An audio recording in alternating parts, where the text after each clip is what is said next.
In today's video, I'm going to teach you how to create a zoomable image on Google Sites, a simple feature that can greatly enhance the interactivity and engagement of your site, capturing the attention of your visitors. Let's start by heading over to Google Drive.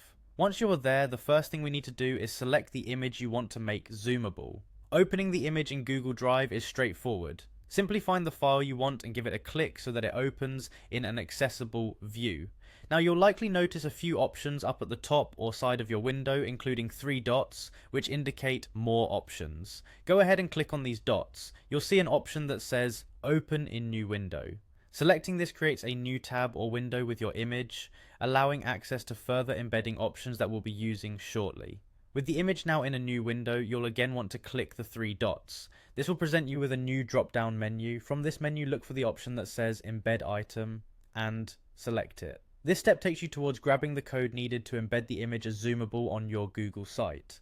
A dialog box will appear, providing you with the necessary code. At this point, you'll want to copy this code carefully. Ensuring that you have the complete selection will save you some hassle later on. Now that we've got the code, it's time to head over to your Google site. Once you are on your site, locate and click the Drive icon to initiate the process of inserting your image. In the new window, you'll need to select the same image from which we just obtained the code.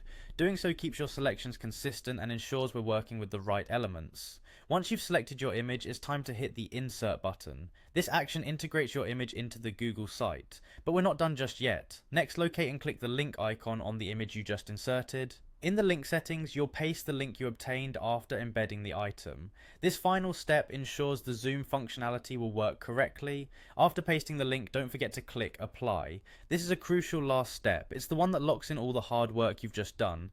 And with that, you've successfully created a zoomable image on your Google site. This feature adds a sleek and professional touch to your content presentation, making it easier for your audience to interact with your site. Thanks for following along, and happy creating.